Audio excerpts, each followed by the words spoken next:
I'm going to talk about scaling, and then of course I get all excited about it, and then I get the actual abstract, and it says, well, solving for scale, and I'm thinking, oh boy, I don't know how to solve for scale. So anybody who's here to find out how to solve for scale in the next couple of minutes, the exits are on both sides.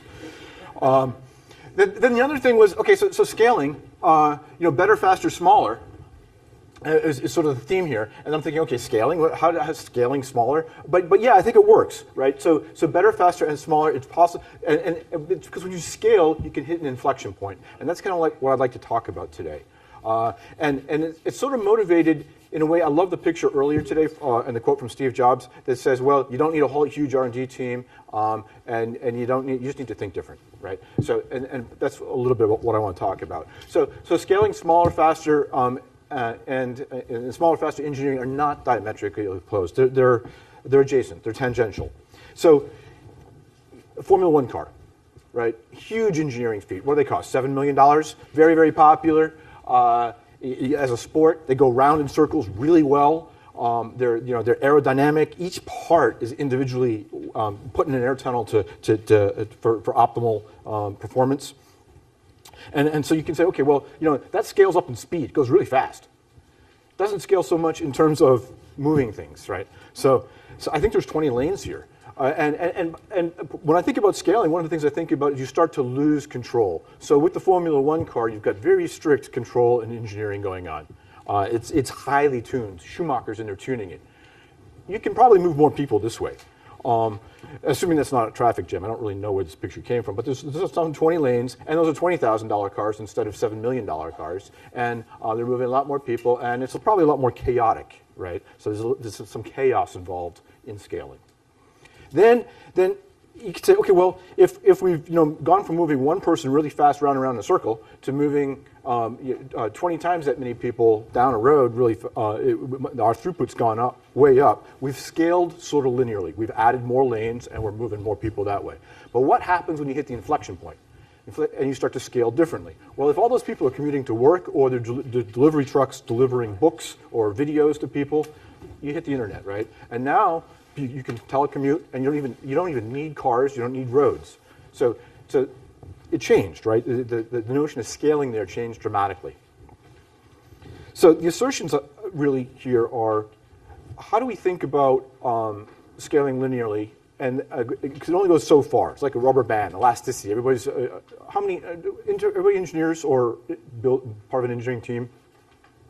3, 4, okay, all right, 5, all right. So we have a few people that are part of an engineering team, right? You get all excited about things like Amazon Cloud because of the elasticity of business. Okay, you just add one. When you need more, you just make more. It's simple. But like all elastics, at some point, you stretch the rubber and it breaks and it snaps and it hits your finger, right? So and that's the inflection point. That's when you have to think differently. When scaling linearly no longer suffices.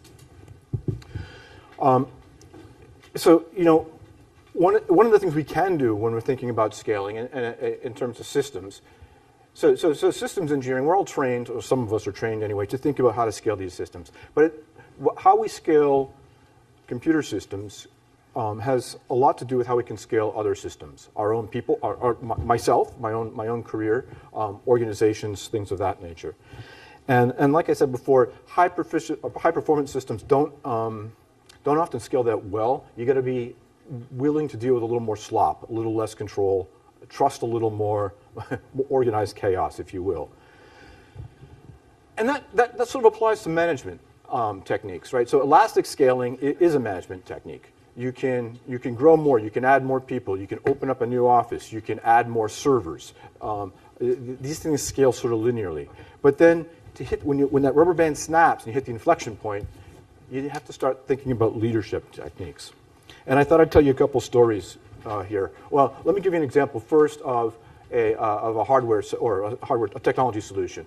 So when you think about scaling data-centric applications, right? If you're building a website or something like that, you'll have clients and they'll talk to a database, and you get more customers. So then maybe you add another server and that talks to the database, and then you keep on adding servers that talk to the database as your customer base grows and grows and grows.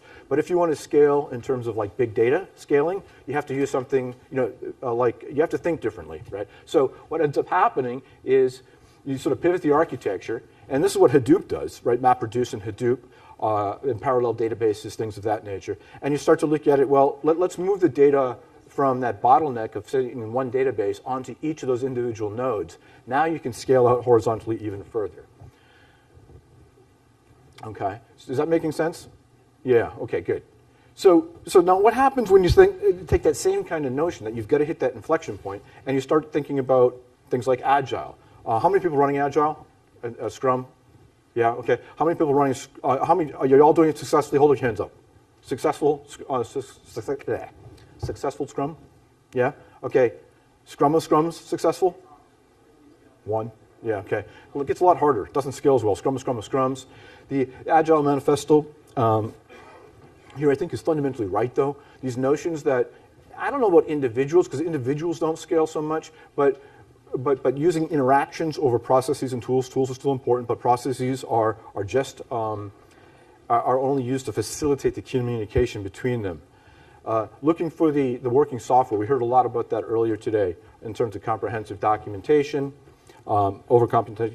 documentation, and collaboration over contract negotiation. So once again, top-down contract negotiation, sort of bottom-up, more support across the collaborative thing, like that. So I thought I'd tell you a little story about some innovation I had to do. So it was actually an incubator. So I joined this company, and we get bought, and I'm used to doing smaller kind of groups, but this is a big company. It's 50,000 people, and they want to go prove that they can do innovation. Okay, well, at least somebody in the organization does, and I get tasked with that. So they're like, George, go do something innovative. So okay, well, I don't know how to do innovation in a big company. This is hard, right? Mostly the model is you innovate in small companies, and then bigger companies buy the smaller companies for their innovation and sort of move on. But no, they want to innovate in a small company. And so I'm actually thinking about quitting now. So through the acquisition, I had a pair of, I don't want to call them golden handcuffs, because they were rusty handcuffs.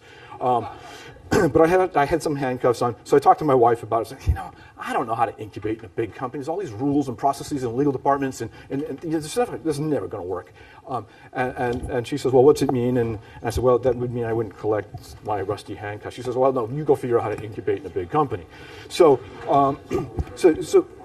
I started thinking about it, and it became, well, okay, what do we do about the ecosystem? I'm not going to do it just within this company alone. So I got my little assignment, which was effectively, how do we scale text processing? How can we do big data analytics on text? So I take that, and I go start talking to people. I talked to a research center, and I got some funding to do a project with some professors. I built, the important thing here is that virtual team. The virtual team is this little guy out here, right? The individual, the small team that's outside of the bigger pieces. And how do you pull it all together? You don't try to do it all yourself to do the incubation. So I look at what strengths we've got there. We've got strengths with a big company in a sales team. So those of you who know a good sales guy, if you ask them, what do they do for a living?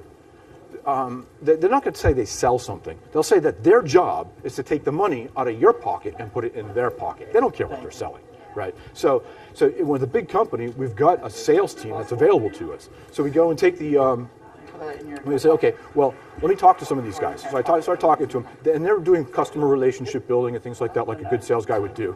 And when you think about incubating or innovating a new product, generally you think about coming from the bottom up, like, okay, we're going to build some cool IP, and then we'll build a sales force, and we'll sort of scale it that way. But that wasn't the situation I had. My strength was I already had a sales force, thousands of people.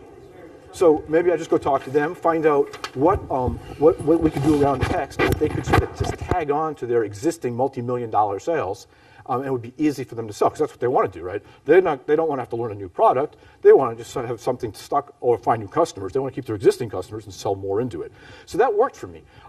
We're able to take this, and I took one engineer with me. So I started with one engineer. We started evangelizing. We did a little bit of research out at a university for, I don't know, $50,000 or something like that. It wasn't expensive. I had the large company sales force, and I only had to hit, 1/10 of 1% of that sales force to get them to sell my product.